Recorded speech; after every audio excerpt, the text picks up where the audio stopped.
कभी कभी किस्मत दो अनजान लोगों को बार बार मिलाती है, जैसे कोई अनदेखी डोर हो जो उन्हें एक दूसरे की तरफ खींचती जा रही हो। आज मैं आपको रिया और आनंद की कहानी सुनाने जा रही हूँ।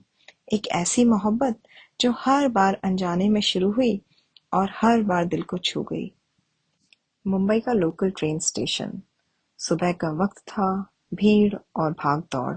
रिया अपने नए ऑफिस के पहले दिन में बहुत घबराई हुई थी। ट्रेन में चढ़ते वक्त उसका बैग फंस गया और अचानक एक अनजान हाथ ने उसकी मदद की। बैग छुड़ाया और मुस्कुराकर कहा, पहला दिन है, घबराओ मत, सब अच्छा होगा। रिया ने मुस्कुराकर धन्यवाद कहा, लेकिन ट्रेन की भीड़ में वो चेहरा खो गया। उसने सोचा, कितना अजनबी पर फिर भी कितना अपना सा। कुछ हफ्तों बाद रिया एक लाइब्रेरी में अपनी एक पसंदीदा किताब ढूंढ रही थी। वो किताब एक लड़के के हाथ में थी। वही मुस्कुराता चेहरा, वही शांत आंखें। रिया ने हिचकिचाते हुए पूछा, क्या मैं ये किताब ले सकती हूँ? ये मेरी फेवरेट है। लड़के ने किताब आगे बढ़ा दी। आ, आपके लिए छोड़ देता हूँ, वैसे भी मुझे इसकी जरूरत नहीं। रिया ने मुस्कुराकर किताब ली और जाते जाते देखा, लड़का उसे देख रहा था, जैसे कुछ कहना चाहता हो, पर चुप था। फिर मुंबई की बारिश का मौसम था। रिया ऑफिस से लौट रही थी। अचानक तेज बारिश शुरू हो गई।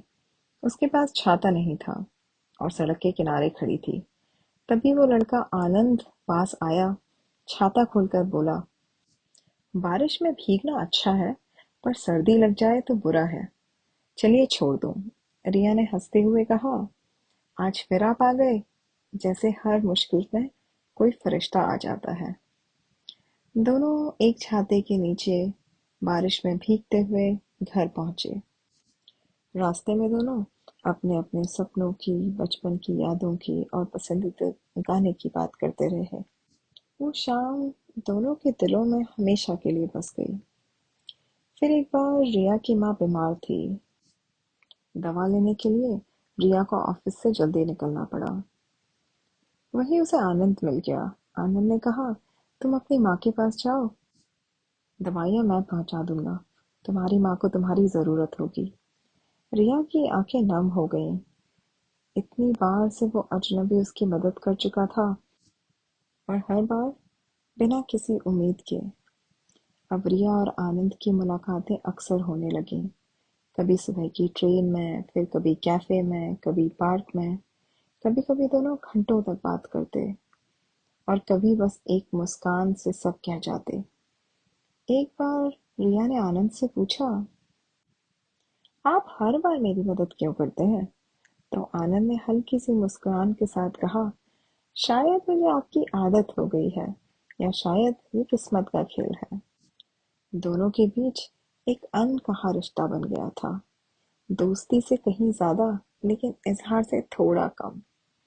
फिर एक शाम दोनों एक पुराने संगीत कॉन्सर्ट में मिले।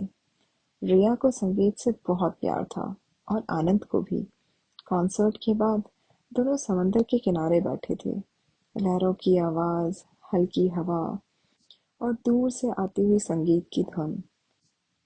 आनंद ने रिया से पूछा, क्या तुम्हें कभी लगा है कि कुछ लोग बार बार मिलते हैं क्योंकि उनकी कहानी अधूरी होती है? रिया ने उसकी ओर देखा और कहा, शायद हमारी कहानी भी अधूरी है। उस रात दोनों एक दूसरे से बहुत देर तक बातें करते रहे और पहली बार दोनों को एहसास हुआ कि ये सिर्फ इत्तेफाक नहीं, कुछ खास है। फिर एक दिन मुंबई में ऐसी बारिश हुई जैसे आसमान भी जज्बातों से भर गया हो। रिया ऑफिस से निकल रही थी, सड़कों पर पानी भरा हुआ था। वो अचानक फिसल गई और गिरने ही वाली थी कि आनंद ने उसका हाथ थाम लिया। दोनों भीगते हुए एक पुराने बस स्टॉप के नीचे खड़े हुए थे। रिया कांप रही थी। आनंद ने अपना जैकेट रिया के कंधों पर डाल दिया। उसने रिया की आंखों में देखा और कहा, रिया, शायद पहली बार मैं तुमसे स्टेशन पर मिला था, लेकिन तब से हर बार तुम्हें ही ढूंढता रहा हूँ। जब भी तुम्हें देखता हूँ तो ऐसा लगता है जैसे मेरी दुनिया पूरी हो गई है। क्या तुम मेरी जिंदगी में हमेशा रहोगी? रिया की आंखों में आंसू थे, खुशी के, प्यार के। उसने धीरे से कहा, मैं भी हर बार तुम्हें ही ढूंढती रही। शायद ये बारिश हमारी कहानी का सबसे खूबसूरत मोड़ है। आनंद ने उसका हाथ थामा। बारिश की बूंदों के बीच दोनों ने पहली बार एक दूसरे को गले लगाया। वो पल, वो बारिश, वो एहसास, सब कुछ हमेशा के लिए यादों में बस गया। फिर रिया और आनंद की दुनिया बदल चुकी थी। वे हर छोटी बड़ी खुशी, हर मुश्किल, हर बारिश में साथ जीने लगे। कभी कभी दोनों पुराने स्टेशन पर जाते, लाइब्रेरी में किताबें ढूंढते या बारिश में भीगते हुए चाय पीते। उनकी कहानी यही थी, छोटी छोटी मुलाकातों से शुरू हुई और बारिश में भीगते हुए प्यार में बदल गई। कभी कभी जिंदगी में कोई बार बार मिलता है, हर बार आपकी मदद करता है, हर बार आपके दिल को छू जाता है, तो समझ लीजिए वो इत्तेफाक नहीं, आपकी किस्मत है। रिया और आनंद की कहानी यही सिखाती है कि प्यार कभी अचानक नहीं होता। वो हर छोटी छोटी मुलाकात, हर मुस्कान, हर मदद में धीरे धीरे पनपता है। और जब बारिश की बूंदें गिरती हैं तो दिल की जमीन पर मोहब्बत खिल उठती है।